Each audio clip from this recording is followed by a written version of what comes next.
All right, episode 2, Outback Opus. Here we go. So I spent the morning consuming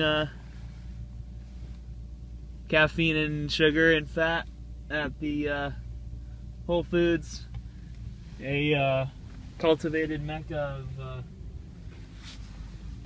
of health and wellness, and what we look to as more of a solution in terms of what to eat, yet I can still get into trouble at a place like Whole Foods.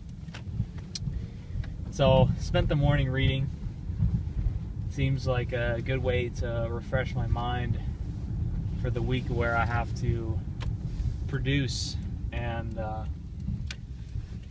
look for solutions to problems in health. So I was reading a book that seems tangential to health and wellness. I was reading Delirious in New York by Rem Koolhaas, and it was an old textbook of mine from a urbanism and city planning class I took at University of Iowa. And the premise of this book dissects Manhattan, the development of New York City, as a murder scene. It's like the development of this island from Native Americans to the Dutch to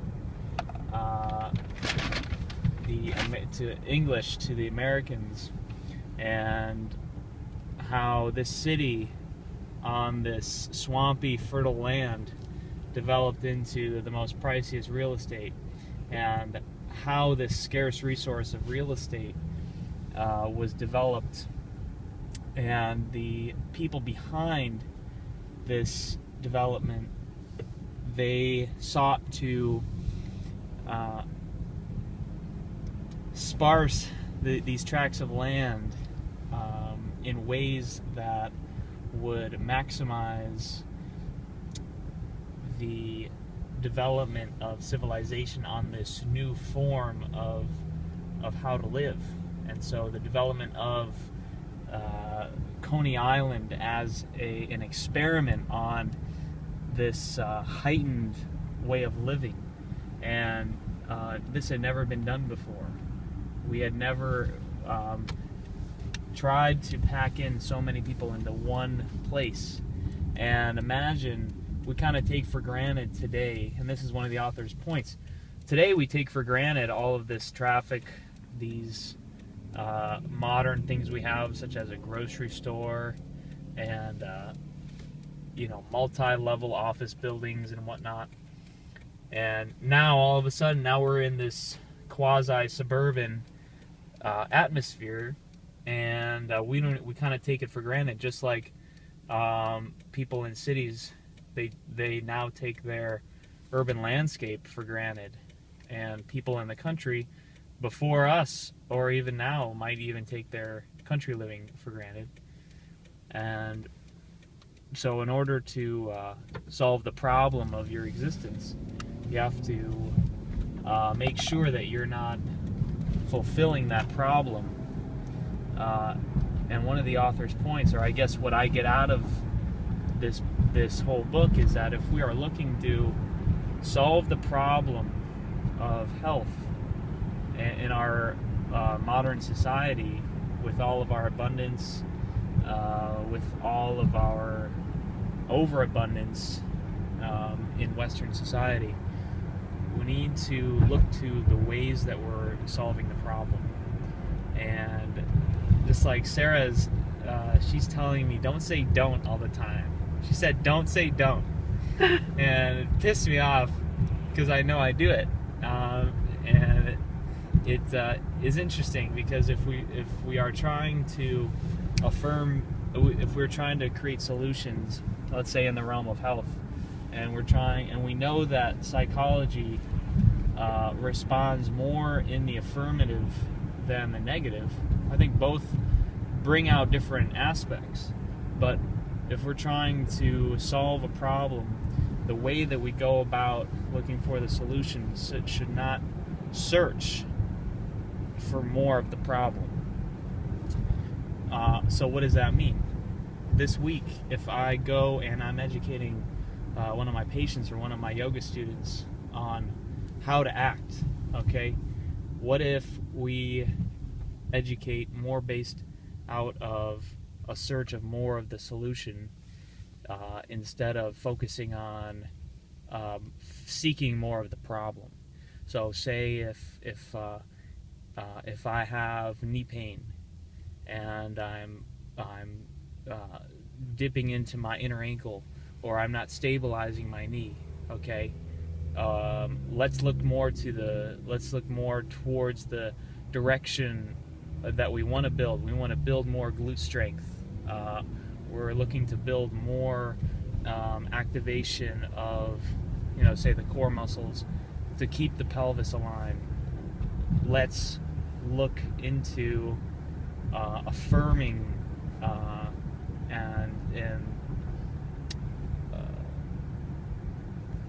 encouraging more of that solution.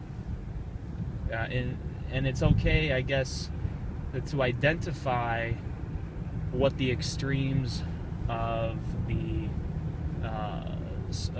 undesired direction are, but if we can again seek to design the way that we teach solutions, the way that we seek solutions, not to feed more of the problem.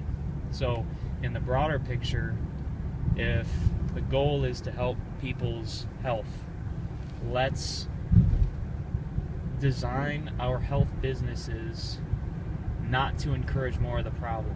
Okay, I've heard this a lot, and it really it sounds funny in the moment, but it really is a part of the problem. Is that any time that I hear, so and so, look at all these fat people out here, or look at all of these people doing CrossFit and hurting themselves, or look at all these people that don't know how to run. Oh, that's job security for me. Well, I've heard that before from a lot of other PTs or people that are just trying to make a joke. And I've made it before too, but that doesn't help us. If we're looking for fulfillment in our work to help people solve the problem, get more optimal health, so they can do more in their life, that doesn't help us be better. That helps us look for more of the problem, and maybe to bring this again. This is what I call my Outback Opus. In copying Ty's Lamborghini lesson, he's showing us in his Lamborghini what's possible if you read books and you keep that entrepreneurial spirit alive in everything that you do. Okay, in what we do when we seek best practice for health, let's look at the best solution. Okay, let's teach by example, and let's look to the best example for what we want to do. So when it comes to health, who are those people in your life who are good examples, and see if you can surround yourself and learn from their example, and apply what you can or what makes sense in your life. And likewise, if you're looking for a healthcare professional, that's probably my carton of eggs rolling around in the back. Grass, pasture raised, all that. I forgot eggs. Whoops. If you're looking for a healthcare professional, or if you're looking for a PT, or you're looking for somebody to help you find a solution, go to somebody that lives by example. Okay, you probably don't want to go to a cardiologist who's fat and who smokes, because obviously the knowledge that he has, he can't teach himself how to act differently. So you might want to go to a PT who